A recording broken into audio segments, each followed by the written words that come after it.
ಕೋಡುಬಳೆ ಅಂದ್ರೆ ಅಡುಕಲೆ. ಕೋಟ್ಯಾನುಕೋಟಿ ಭಕ್ತರ ಶ್ರದ್ಧೆ ನಂಬಿಕೆಗೆ ದ್ರೋಹ ಆಗಿದೆ.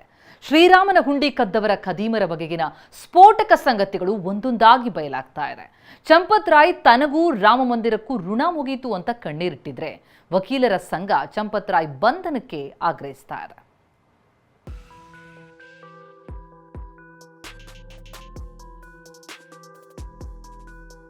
ಕೆದಕಿದಷ್ಟು ಬಯಲಾಗ್ತಿದೆ ರಾಮ ಮಂದಿರ ಕಳ್ಳರ ಪಾಪದ ಪುರಾಣ. ಕದ್ದ ಕಾಣಿಕೆ ಹಣದಲ್ಲಿ ಕಟ್ಟಡ ನಿರ್ಮಾಣ, ಗರ್ಜಿಸುತ್ತಾ ಜೆಸಿಬಿ.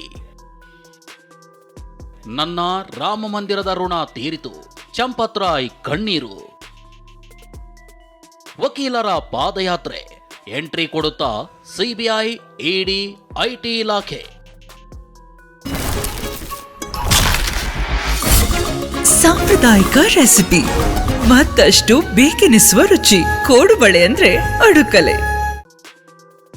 ಅಯೋಧ್ಯೆ ರಾಮ ಮಂದಿರದಲ್ಲಿ ಕೋಟಿ ಕೋಟಿ ಕಾಣಿಕೆ ಲೂಟಿ ಪ್ರಕರಣ ದಿನಕ್ಕೊಂದು ತಿರುವು ಪಡೆದುಕೊಳ್ತಿದೆ.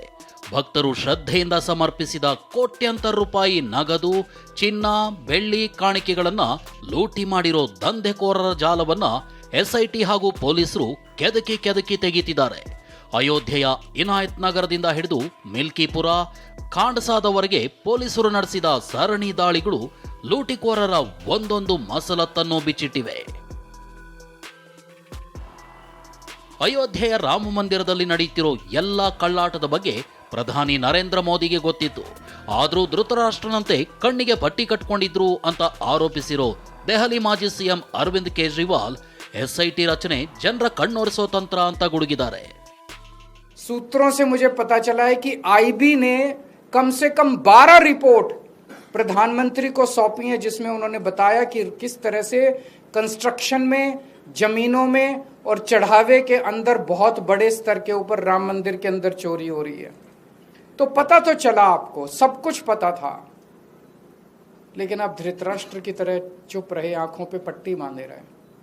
और जब सर से पानी ऊपर चला गया और जब मजबूरी हो गई, बहुत ज्यादा मुद्दा उठने लग गया, तो आपने लोगों की आंखों में धूल झोंकने के लिए एक एसआईटी बना दी. एसआईटी बिना एफआईआर की एसआईटी बन कैसे सकती है? तब तक एफआईआर ही नहीं हुई थी. ದೆಹಲಿಯ ಮಾಜಿ ಸಿಎಂ ಕೇಜ್ರಿವಾಲ್ ಆರೋಪಕ್ಕೆ ತಕ್ಕಂತೆ ಈಗ ಅಯೋಧ್ಯೆಯಲ್ಲಿ ಪರಿಸ್ಥಿತಿ ಕೈಮೀರಿ ಹೋಗಿದೆ.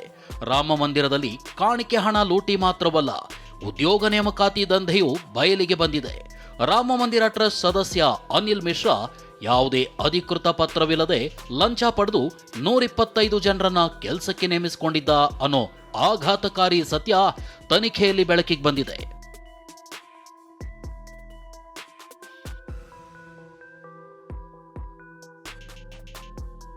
ಟ್ವಿಸ್ಟ್ ಅಂದ್ರೆ ಕಾಣಿಕೆ ಲೂಟಿ ಸಾಮಾನ್ಯ ಕಳ್ಳತನದ ಪ್ರಕರಣವಾಗುವುದಿಲ್ಲ. ಆರೋಪಿಗಳಾದ ಅವಿನಾಶ್ ಶುಕ್ಲಾ, ಕರುಣೇಶ್ ಪಾಂಡೆ ಸೇರಿ 7 ಆರೋಪಿಗಳ ಬಳಿ ಲಕ್ಷ ಹಣ ಸಿಕ್ಕಿದೆ. ವಿದೇಶಿ ಕರೆನ್ಸಿ ಜೊತೆಗೆ ಚಿನ್ನ, ಬೆಳ್ಳಿ ಪತ್ತೆಯಾಗಿದೆ. ಆರೋಪಿಗಳ ಬಳಿ ವಿದೇಶಿ ಕರೆನ್ಸಿ, ಕೋಟ್ಯಾಂತರ ಆಸ್ತಿ ಸಿಕ್ತಿದ್ದಂತೆ ಕೇಸ್ನ ಆಯಾಮವೇ ಬದಲಾಗಿದೆ. ಎಸ್ಐಟಿ ಮಾತ್ರವಲ್ಲ, ಅಕ್ರಮ ಹಣ ವರ್ಗಾವಣೆ ನಡೆದಿರೋದ್ರಿಂದ ಇಡಿ, ಆದಾಯಕ್ಕಿಂತ ಹೆಚ್ಚು ಆಸ್ತಿ ಪತ್ತೆ ಹಿನ್ನೆಲೆಯಲ್ಲಿ ಐಟಿ ಮತ್ತು ನೇಮಕಾತಿ ಹಗರಣದ ಮಹಾಜಾಲ ಭೇದಿಸಲು ಸಿಬಿಐ ಎಂಟ್ರಿ ಆಗಬಹುದು ಅನ್ನೋ ಶಂಕೆ ವ್ಯಕ್ತವಾಗಿದೆ. ಈ ನಡುವೆ ಎಸ್ಐಟಿ ರಾಮ ಮಂದಿರದಲ್ಲಿ 5 ವರ್ಷಗಳ ಆಡಿಟ್ ಬುಕ್ ಕೆದಕಿದೆ. ಮತ್ತಷ್ಟು ದೊಡ್ಡ ತಲೆಗಳು ಜೈಲು ಪಾಲಾಗುವ ಸುಳಿವು ಸಿಕ್ಕಿದೆ.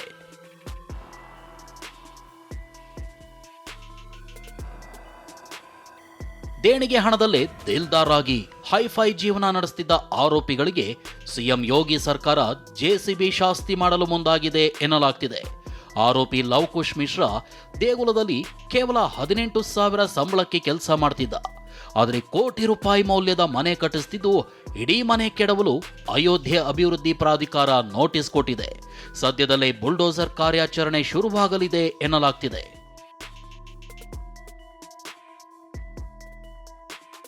ವಕೀಲರ ಪಾದಯಾತ್ರೆ, ಚಂಪತ್ ರಾಯ್ ಸೇರಿ 3 ಬಂಧನಕ್ಕೆ ಆಗ್ರಹ. ಹೀಗೆ ದಿನಕ್ಕೊಂದು ಸತ್ಯ ಹೊರಬೀಳ್ತಿದ್ದು ವಕೀಲರು ಕೂಡ ಅಖಾಡಕ್ಕಿಳಿದಿದ್ದಾರೆ.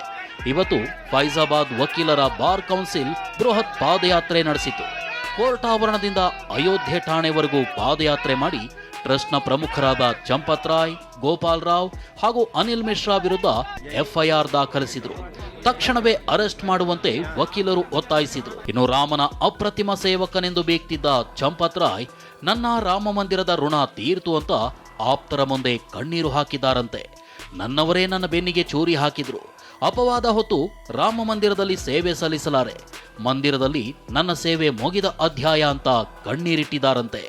ಮತ್ತೊಂದೆಡೆ ಜುಲೈ 6ರಂದು ಟ್ರಸ್ಟ್ನ ಸಭೆಯಲ್ಲಿ ಚಂಪತ್ ರಾಯ್ ರಾಜೀನಾಮೆ ಬಗ್ಗೆ ನಿರ್ಧಾರವಾಗಲಿದೆ.